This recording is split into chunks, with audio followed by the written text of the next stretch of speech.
Alhamdulillah baik, Ibu sehat. Ya. Pak Guci, saya mau menanyakan beberapa hal terkait dengan tugas saya Pak ya, tentang pengambilan keputusan yang selama ini kan Bapak udah berapa tahun jadi kepala sekolah gitu ya Pak ya. Tentu ada banyak hal Pak, untuk mengambil keputusan itu ada hal-hal yang harus di benar-benar kita mengambil keputusan itu tanpa membebani dengan yang lain gitu Pak. Saya mau menanyakan bagaimana Bapak mengidentifikasi kasus yang Bapak hadapi, apakah itu kasusnya kasus ujukan moral atau dilema etika gitu Pak. Baik, terima kasih Bu Betty.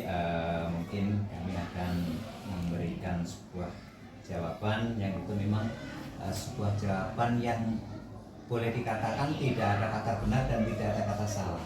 Namun memang merupakan pertanyaan yang Ibu sampaikan itu adalah bagaimana sih kita memberikan suatu tanggapan tak kala kita itu dihadapkan dengan adanya kasus ya, atau adanya sebuah dilema ya, ada dilema etika, ada dilema yang lainnya. Nah, kita akan berbicara di sini apa sih arti yang sebenarnya mungkin yang menurut Ibu tanyakan kan seperti itu, dan bagaimana kita mengambil kebijakannya. Memang dua permasalahan yang sangat sulit Bu kalau kita menyampaikan bahwa yang namanya dilema etika itu adalah sebuah permasalahan yang kalau kita katakan adalah permasalahan yang benar. Jadi bukan permasalahan yang salah. Artinya apa? Apa yang disampaikan, satu contoh umpamanya, ada seorang guru, katakanlah seperti ibu. Ibu mau minta izin pulang kampung, sedangkan di satu sisi secara kedinasan, ibu itu kan tetap harus melaksanakan tugas. Tapi di satu sisi juga ibu tetap harus pulang. Nah, dua hal yang sangat berpengaruh di sini adalah kita bisa mengidentifikasikan tak kalah secara kedinasan bahwa sebuah permasalahan atau sebuah kepentingan oleh seseorang, katakan oleh seorang guru, itu bisa kita lihat yang pertama secara kedinasan pastinya kita akan menyampaikan bahwa ibu sedang bertugas dan harus mengikuti aturan secara kedinasan. Namun di satu sisi dengan kepentingan yang cukup urgent, pastinya saya sebagai kepala sekolah akan mengambil suatu kebijakan, pasti melihat sejauh mana permasalahan yang disampaikan oleh seorang guru, seberapa pentingnya. Kalau memang itu lebih penting, ya walaupun katakan kita tidak memberikan kebijakan bahwa seorang guru yang setiap minta izin akan diberikan, kita masih mempertimbangkan segala sesuatunya. Tapi tetap kembali melihat sejauh mana kepentingan secara pribadi yang disampaikan oleh guru tersebut. Itu Bu mungkin untuk penyampaiannya. Iya, terima kasih Pak. Dari permasalahan tadi kan sudah ada ini ya Pak ya, sudah ada keputusan yang diambil. Terus yang berikutnya untuk menjalankan pengambilan keputusan itu Pak, menjalankan pengambilan keputusan tersebut, terutama untuk kasus-kasus yang kepentingannya sama gitu loh Pak, kepentingannya sama gitu antara dua kasus tadi, kepentingannya sama gitu loh Pak. Bagaimana Bapak untuk mengambil keputusan di situ? Sama-sama penting gitu. Itu tadi yang kami sampaikan bahwa memang yang namanya apa ya, tadi disampaikan sebuah dilema etika ya, itu sebuah dilema etika, ada sebuah kepentingan yang sama-sama kebenarannya, sama-sama pentingnya. Nah, bagaimana kita mengambil sebuah kebijakan? Memang itulah yang dinamakan juga dilema. Kita tidak memberikan suatu pelayanan kepada seorang guru, berarti kita seakan-akan otoriter. Tapi memberikan satu kebijakan kadang-kadang bertentangan dengan ya apa itu sih kedinasan yang akan kita ambil. Nah, mungkin itu tadi kembali lagi sejauh mana kepentingan itu di atas kepentingan, artinya bahwa kepentingan yang memang lebih urgent itu insya Allah akan kita utamakan Bu. Itu akan kita utamakan, tapi tetap tidak mengesampingkan adanya kepentingan kedinasan itu Bu. Terus gini Pak, ini kan sudah ada tadi itu pengambilan keputusan gitu. Terus untuk membuat langkah-langkahnya gitu Pak, langkah-langkah yang dilakukan sama Bapak atau prosedur untuk mengambil keputusan itu gitu Pak, untuk mengambil kasus dalam kasus yang dua-duanya sama-sama baik itu tadi, Ya. ada nggak langkah-langkahnya gitu Pak? Pastinya prosedur atau langkah-langkah yang kita ambil, kita akan meminta data dari seorang guru, terutama artinya seberapa jauh kepentingan itu sih bahwa beliau itu minta izin katakan. Karena kita akan apa? Kita akan tahu sejauh mana kepentingan itu. Satu contoh, setelah kepentingan ini memang dilaksanakan, kepentingan tugas dinas kan tetap penting, karena itu memang melaksanakan ketugasan. Tapi kan kita bisa membagi waktu, Bu. Nanti boleh Ibu minta izin karena ini sama-sama penting. Tapi Ibu usahakan Ibu sudah bisa melaksanakan tugas dulu, baru Ibu mungkin akan melanjutkan untuk meninggalkan tugas setelah ini. Artinya apa? Kita mengidentifikasi dulu, Bu, kepentingannya sejauh mana. Apakah kiranya memang kepentingan itu sifatnya masih bisa ditarik dengan waktu yang panjang, atau memang di saat itu kita harus ya melepaskan untuk memberikan izin itu, Bu. Jadi membuat identitas, kemudian mengumpulkan data dari guru tersebut. Sejauh mana sih bahwa guru ini mau izin tentang seperti ini? Apakah ya harus? Ya sudah, silakan. Kan kita harus tahu dulu seberapa jauh kepentingannya. Terus yang berikutnya Pak, hal-hal apa yang Bapak anggap efektif dalam mengambil keputusan yang tadi yang dalam kasus-kasus dilema etika gitu loh Pak? Seberapa? Iya, efektifnya. Seberapa efektifnya keputusan, pengambilan keputusan yang diambil sama Bapak. Memang sulit, Bu. Memang dalam dilema etika itu. Memang kita sulit untuk mengambil keputusan, tidak serta-merta kita akan memberikan. Makanya satu keputusan yang istilahnya seberapa efektif, ya pastinya itu tadi kita memberikan sebuah pengertian bahwa kepentingan itu ada dua, yaitu kepentingan secara pribadi yang tadi secara kedinasan, kemudian kepentingan pribadi yang memang urusannya dengan urgent masalah istilahnya katakan dalam keluarga kita. Nah, efektifnya adalah kita tetap mengambil sebuah tindakan, kita tetap memberikan dua-duanya, tugas secara kedinasan tetap berjalan, kecuali memang saat itu benar-benar harus. Itu mungkin kita memberikan toleransi yang ya istilahnya ada batasannya, tidak terlalu dikekang, tetap diberikan, tapi dengan batasan silakan sepanjang tidak terlalu membuat atau meninggalkan kelas, kemudian meninggalkan tugas, terlalu merugikan buat yang lainnya gitu, Bu. Nah, terus yang berikutnya Pak, dalam mengambil keputusan itu kira-kira ada nggak sih Pak tantangan gitu? Ada nggak? Kan untuk mengambil keputusan gitu, tantangannya pasti. Ada nggak sih Pak? Sebuah keputusan, sebuah kebijakan kadang-kadang itu memang sangat bertentangan. Pertama, satu, bertentangan dengan kedinasan, yang kedua bertentangan dengan hati nurani. Di satu sisi kita akan memberikan sebuah kebijakan, kadang-kadang ada saja yang menyampaikan iya kalau siapa yang minta izin pasti diberikan. Nah, itu kan berarti sebuah tantangan bahwa kita itu mau memberikan sebuah kebijakan, kadang-kadang itu tadi yang namanya juga dilema. Tidak diberikan, ada kepentingan yang lebih penting daripada yang lain, tapi tidak diberikan. Kok segitunya secara kedinasan? Artinya bahwa tantangan dimanapun tetap ada. Gitu. Tantangan mengambil keputusan pasti ada gitu. Pasti ada, pasti itu. Terus gini Pak, kan kalau misalkan ada kasus, ada dilema etika gitu, Bapak ada nggak jadwal tertentu atau ada nggak orang yang bantu Bapak untuk mengambil keputusan untuk hal itu gitu Pak? Ya, terima kasih Ibu. Kalau kami melaksanakan sebuah keputusan dalam hal ini, kami tentunya hanya mengambil sikap tak kalah di situ memang sedang dibutuhkan. Kami mungkin akan meminta saran dan pendapat dari rekan yang katakanlah yang mungkin lebih senior atau mungkin yang memang punya kompeten, kita untuk saling sharing sejauh mana ini ada kepentingan A, ada kepentingan salah seorang guru dengan kepentingan yang seperti ini, kira-kira seperti apa. Tak kalah memang itu dengan tugas yang masih bisa dihandle oleh temannya, berarti kita masih bisa memberikan toleransi gitu.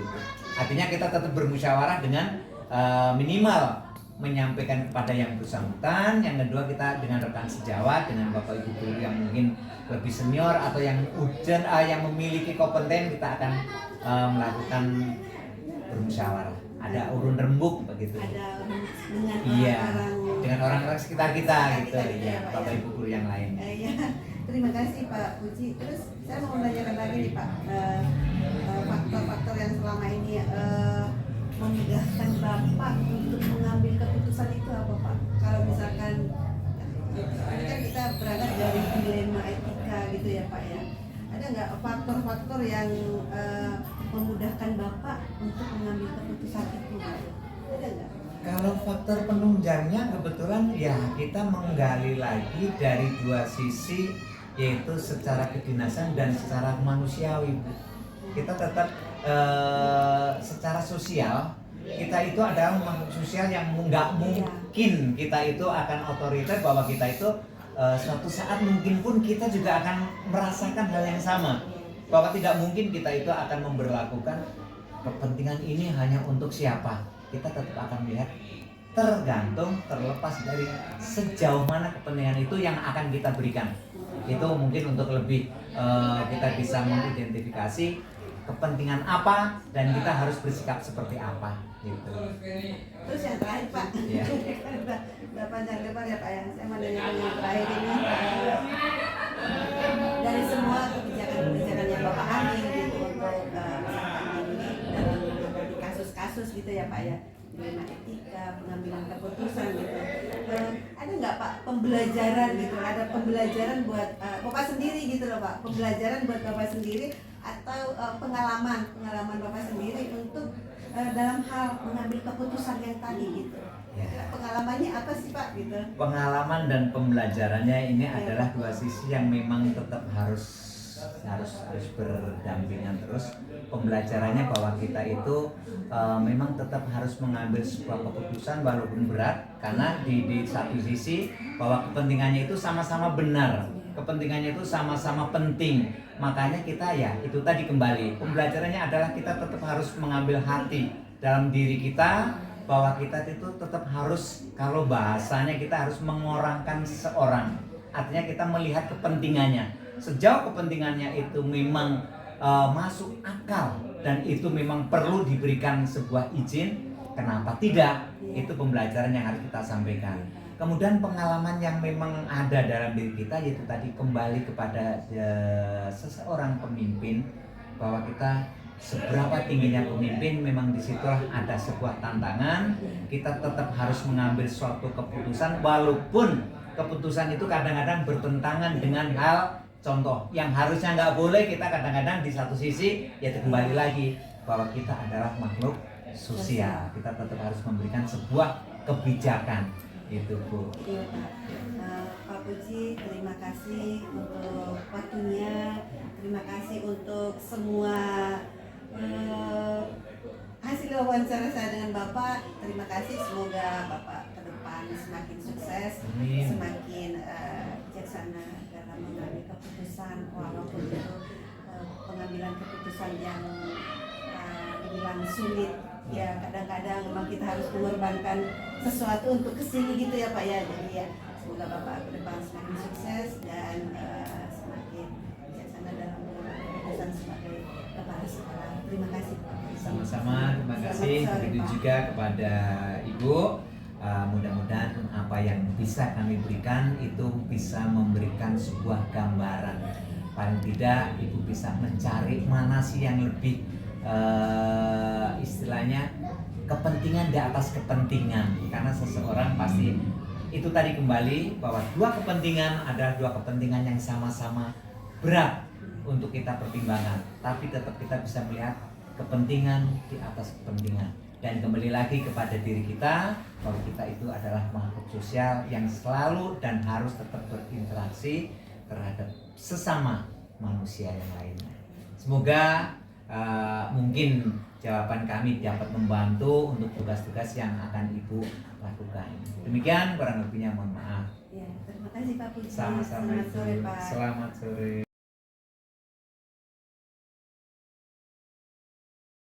Selamat siang Bu Reva. Selamat siang Bu Betty. Gimana kabar Bu Reva? Baik. Kenapa Bu? Ada keperluan apa? Bu Reva, saya datang ke sini. Saya sebagai calon guru penggerak ada tugas untuk ya.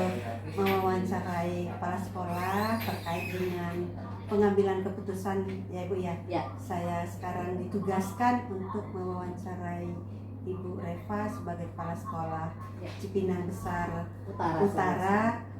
11 pagi. 11 pagi. Mohon kesediaan Ibu Ya, siap. untuk menjawab beberapa Oke. pertanyaan dari saya, Bu Reva ya. Baik. Bu Reva kan sebagai kepala sekolah pasti ada menghadapi beberapa kasus ya Bu ya. Ya.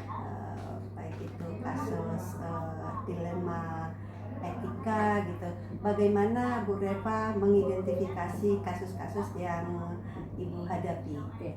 Untuk sebelum ke sana, saya diangkat jadi kepala sekolah di CBU 11 itu memang belum lama. Jadi belum banyak kasus-kasus yang sudah saya identifikasi, tapi ada beberapa contoh dilema etika yang saya dapat di sini, yaitu ada beberapa pas saya masuk ke sini tuh ada beberapa tupoksi yang tidak dijalankan dengan semestinya. Jadi misalnya ada guru yang tupoksinya apa, menjalankannya tugasnya apa, paling itu sih kan. Yang berikutnya Bu Reva, bagaimana Ibu Reva menjalankan pengambilan keputusan yang tadi, khususnya kepentingan yang sama-sama penting gitu. Oke. Pertama saya identifikasi tadi ya, untuk jawab pertanyaan pertama, identifikasinya saya pertama itu melihat SK pegawai-pegawai yang ada di SDN CBU 11. Saya identifikasi apakah sudah sesuai dengan tupoksi yang dilaksanakan. Ternyata setelah saya dalami ada beberapa memang tupoksi yang tidak sesuai. Itu saya identifikasinya seperti itu. Terus bagaimana tadi Bu? Yang kedua apa tadi? Bagaimana menjalankan pengambilan keputusan yang sama-sama benar gitu loh. Jadi sebelum saya memberikan keputusan, saya panggil dulu ini beberapa tadi yang saya udah identifikasi, ada beberapa guru tendik, khususnya tendik yang harusnya sebagai penjaga sekolah tapi dialihfungsikan sebagai guru olahraga. Nah, di situ sebenarnya saya tetap berkoordinasi gitu ya, kepada kepala sekolah PLT sebelumnya. Terus saya juga berkomunikasi dengan pengawas kenapa terjadi hal demikian. Nah, ternyata setelah koordinasi, setelah diberitahu, ternyata memang di sekolah saya yang saya tempati sekarang itu memang guru olahraganya tidak ada. Nah, kebetulan si penjaga ini punya background, meskipun backgroundnya itu masih D2 pendidikan PJOK gitu, tapi memang dia tupoksinya berbeda. Nah, di situ sih sebenarnya dilemanya, karena di satu sisi si penjaga ini adalah SK-nya penjaga, sedangkan di satu sisi dia mengajar olahraga karena memang di sekolah kami itu tidak ada guru olahraganya seperti itu. Yang berikutnya Bu Reva, Ibu kan udah membuat keputusan, ada nggak langkah-langkah yang Ibu buat untuk menghadapi kasus-kasus itu? Oke, ini sebenarnya sih langkah-langkahnya mungkin tadi yang pertama saya koordinasi dulu sama kepala sekolah sebelumnya, saya berkomunikasi juga dengan pengawas, saya juga berkomunikasi juga sama teman-teman yang sudah lama di sana. Itu langkah-langkahnya. Kemudian setelah saya saya cermati, memang kita di sekolah itu memang butuh guru olahraga. Sejauh ini sepengetahuan saya, sepenglihatan saya, memang si guru ini ngajarin untuk pendidikan PJOK-nya ya masih cukup lah gitu, bisa dikatakan cukup, tidak keluar dari koridor sebenarnya gitu. Untuk yang berikutnya Bu Reva ya, hal-hal apa yang paling efektif gitu, yang dianggap efektif sama Bu Reva dalam mengambil keputusan yang kasus-kasus dilema etika itu? Nah, dilema etikanya itu sebenarnya saya masuknya seperti ini, karena dia KKI-nya penjaga, sebenarnya ada dilema etikanya. Saya adalah harusnya dia itu menjalankan kerjanya sesuai dengan penjaga, tapi di satu sisi dia mengajar. Itu pas saat validasi penilaian kinerja itu yang membuat saya dilema, karena di satu sisi dia tidak mengerjakan apa yang seharusnya tupoksinya, tapi di satu sisi dia membantu sekolah untuk mengajar mengajar PJOK. Nah di situ dilema etikanya. Nah, ternyata saat saya menjalani itu, saya panggil beliau gitu ya, ternyata dia masih mau untuk menulis poin-poin yang sesuai. Setelah dia ngajar, ada waktu, masih ada spare waktu, dia menjalankan tugas sebagai penjaga.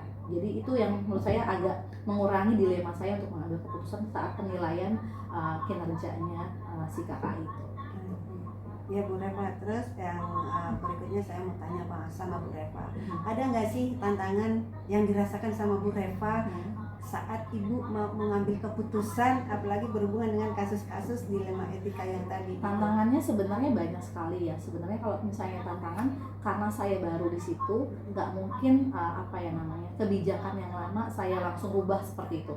Karena kayak merubah, nggak bisa kita membalikan sesuatu yang udah lama, tapi memang harus ada prosesnya. Nah prosesnya itu yang saya jalankan sekarang. Jadi kalau misalnya tantangannya pasti ada, karena merubah kebiasaan lama terus ke baru itu memang susah, tapi pelan-pelan sih bisa dipahami, saling komunikasi juga sama yang bersangkutan untuk menyelesaikan masalah ini. Terus kalau misalkan saat pengambilan keputusan Bu Reva itu ada jadwal tersendiri nggak sih?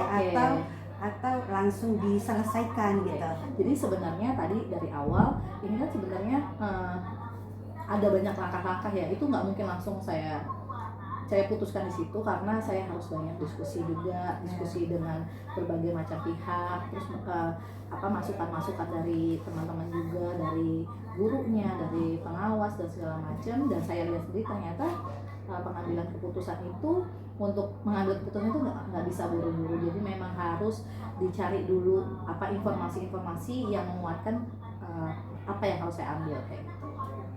Terus Bu Reva, saat mengambil keputusan ada nggak faktor-faktor atau yang dari orang lain yang mempengaruhi Ibu gitu?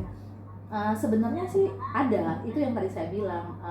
Saya juga mencari sebuah keputusan antara mau dia seperti mau jadi penjaga atau secara nggak langsung jadi guru olahraga membantu gitu. Itu sebenarnya faktor orang luarnya banyak, karena saya juga harus beradaptasi juga sama yang baru seperti ini. Yang tadi ya saya butuh masukan dari guru juga, dari pengawas dan dari beliau sendiri gitu gimana. Jadi ada faktor-faktor dari luar ada untuk menambahkan keputusan saya itu kuat atau enggak gitu. Jadi tetap harus ada masukan dari orang lain, meskipun keputusannya tetap di tangan saya, tapi saya tetap mencari informasi. Jangan sampai keputusan yang saya ambil itu tidak ada informasi dari yang lain, seperti itu. Yang terakhir Bu Reva, yang terakhir ya, dari sekian keputusan yang Ibu ambil, ada nggak pembelajaran tersendiri atau pengalaman yang Ibu rasakan dari setiap pengambilan keputusan dengan kasus-kasus dilema etika itu? Nah, ini sebenarnya sih meskipun ini terkesan sepele, tapi ini menurut saya tuh dilemanya, yaitu di satu sisi saya harus menilai beliau itu karena tupoksinya, tapi di satu sisi dia membantu guru olahraga untuk mengajar. Itu sebenarnya dilema, karena di satu sisi nggak sesuai gitu, tapi di satu sisi kita membutuhkan. Nah itu sebenarnya yang di situ yang buat kita dilema. Ternyata dilema etika ini tuh memang sangat-sangat membingungkan sebenarnya, tapi dengan berbagai macam tadi masukan, terus berbagai macam pengalaman juga, akhirnya ya keputusan saat ini saya ambil adalah tetap memberikan beliau tugas tambahan jatuhnya untuk membantu pembelajaran PJOK, tapi tugas utamanya sebagai penjaga tetap dilakukan sampai nanti ada guru PJOK yang akan datang. Gitu aja sih kemarin. Itu jalan tengahnya saya lah gitu. Iya. Oke Bu Reva, terima kasih Bu Reva. Iya, untuk waktunya. Sama-sama.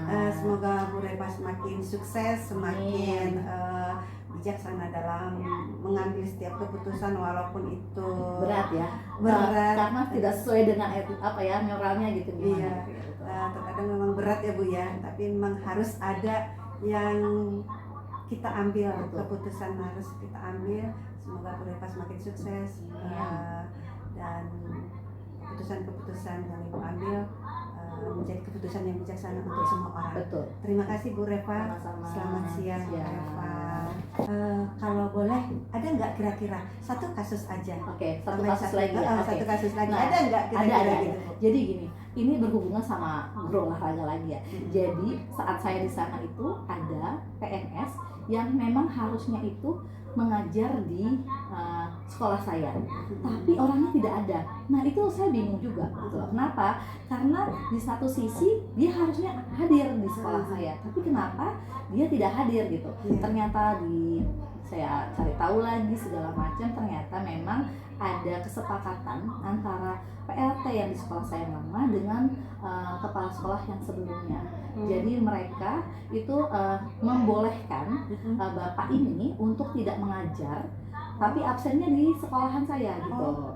Nah karena di satu hal beliau sakit, jadi di sekolah lama karena memang tidak ada guru lagi, jadi dia stay di sana. Sedangkan sekolah saya tadi yang ada penjaga tadi. Nah itu membuat saya juga tambah bingung. Kenapa? Karena guru olahraga nih SK-nya ada, tapi orangnya tidak muncul, tapi dia absen gitu.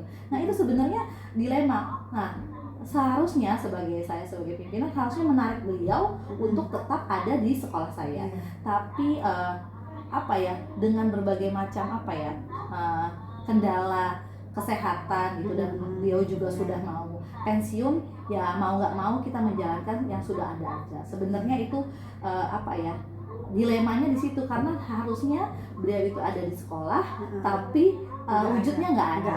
Nah itu jadinya seperti itu, karena ya sudah, karena tadi masalah kesehatan juga itu membuat kita berpikir, oh ternyata masalah kesehatan itu bisa membuat kita lebih berpikir untuk kebijakannya gitu, keputusan kita tuh seperti apa paling gitu. Karena masalah kesehatan itu orang jadi bisa agak sedikit empati gitu, simpati lah gitulah. Oh ya sudah nggak apa-apa gitu. Itu sih.